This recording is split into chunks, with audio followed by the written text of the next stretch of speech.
Hey y'all, hey again. Back for another Author's Purpose lesson. So let's go ahead and do a quick review of Author's Purpose. Remember, Author's Purpose is as easy as pie. Remember our song? The author's gotta have a purpose. Got to have some pie. Persuade, inform, entertain. Don't forget to have some pie.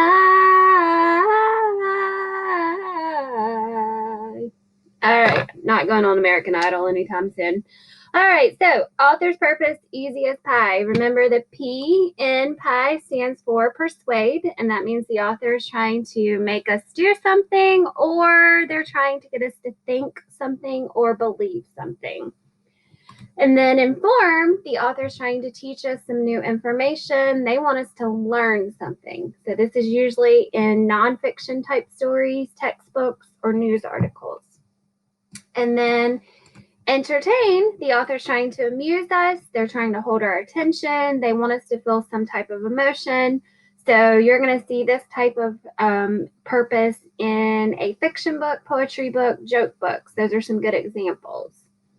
All right, so we're going to go back to our passage. I'm going to move myself again over to this corner, and I'm going to, oops, I got to move myself in order to see that. All right, I'm going to zoom in, and we are going to do just like we did before. I'm going to read the passage to you. I want you to listen very carefully, and as I'm reading, I want you to be thinking about what purpose the author had for writing this. Did they want us to persuade, or were they trying to persuade us? Were they trying to give us some information, or did they just want us to be entertained? Okay? All right, and be looking for clues so that you can help me to fill out the graphic organizer when we're done. Bummer Birthday. Ooh, that doesn't sound like a good title already. Hope it's not a sad story. Rachel's birthday was coming up. This year, her mom said that she could have a party with her friends. She made invitations and handed them out at school. On the day of her party, she waited for her friends to arrive, but no one came. She finally decided to clean everything up. As she was putting the cake away, the doorbell rang. She opened the door and two of her friends were there. She invited them in and asked them why they were late. They told her that the invitation said 6 o'clock. They were right on time. Rachel then realized she had written the wrong time on the invitation. Oh no, I'm glad that was the problem and not that her friends just were not showing up, because that would have been sad. All right, so look at a partner, friend, dog, whatever you got near you, stuffed animal, and I want you to tell them if you think the author's purpose for this story was to persuade, inform, or to entertain.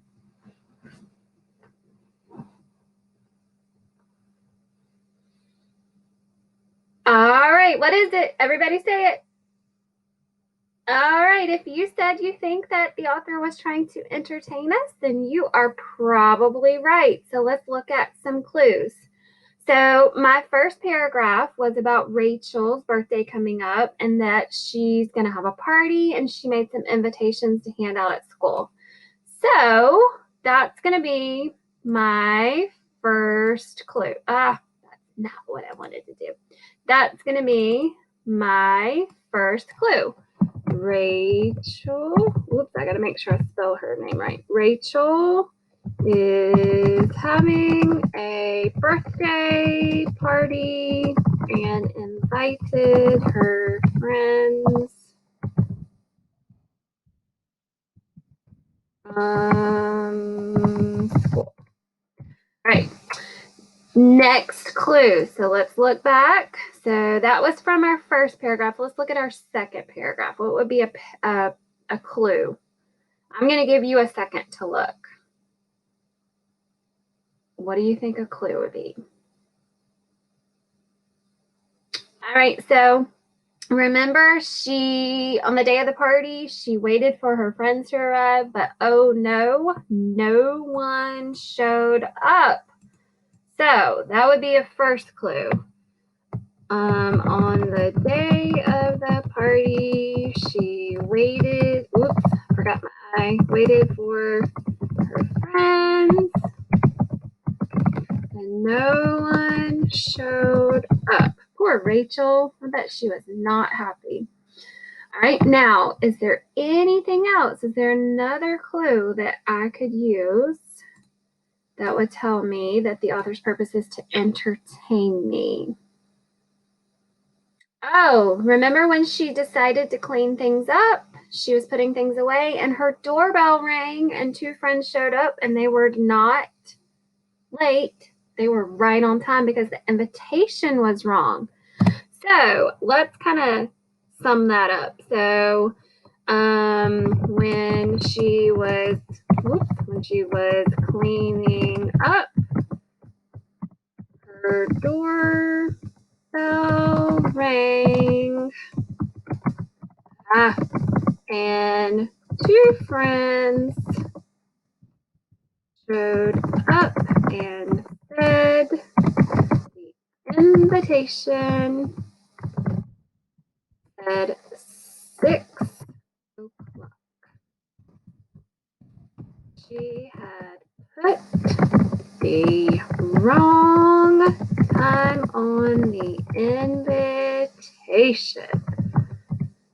Whoops, I got my T in there. Notice that I'm saying looks a lot. Sorry, Miss Yale's typing when people are watching is not the best. I can type really good if you're not watching, but you're all watching, so that's why I'm having trouble. All right, so based on those clues, remember we said we think the author's purpose of this story was to entertain us. So I'm going to turn that into a sentence. I'm not just going to write entertain. So I'm going to write the author's purpose was to entertain me because, whoops, there I said whoops again, sorry. Because they told us a story about a birthday party. Okay? All right. Great job. So let's look at our next passage. Okay, let me scroll on up. Sudden shock. Ooh, that sounds intriguing. Sudden shock. Have you ever eaten ice cream and it made your head hurt? You might have heard someone call this a brain freeze. Those are the worst, aren't they? When you eat something cold like ice cream and it touches the roof of your mouth, this causes the blood vessels to tighten. The brain sends blood to that area to try to warm it up. The blood rushing to this area is what causes a brain freeze. If you want to get rid of a brain freeze quicker, you can stick your tongue to the roof of your mouth, so like this, and hold it up to the roof of your mouth. I know I look silly doing that. Give it a try. See what you think. Or drink warm water. Eating ice cream slowly is also something you can do to keep a brain freeze from happening. All right, so think back.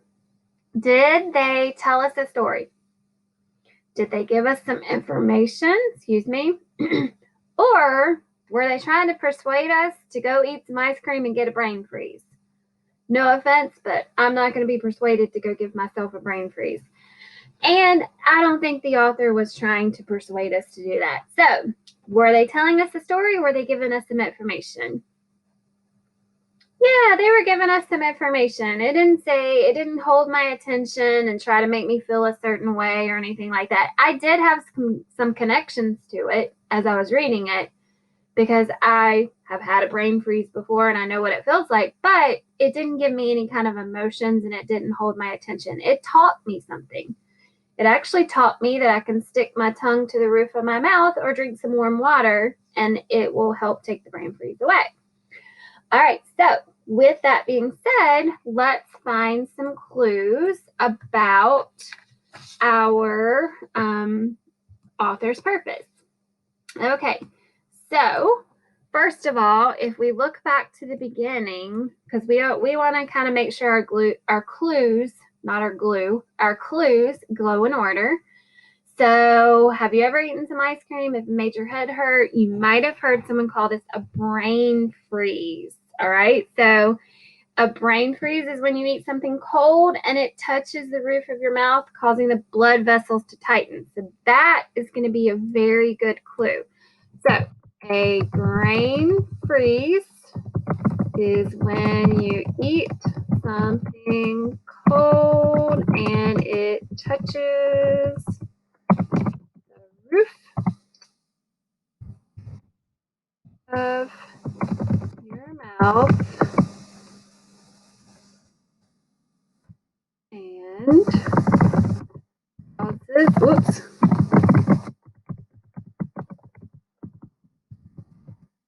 causes the blood vessels to tighten. Okay, so I learned something when I read that. I knew what a brain freeze was, but I didn't know that the blood vessels actually tighten, which is what makes that pain so bad. All right, so let's find another clue. Okay, so I will scroll back up so you can look. Look and see if you can find another clue.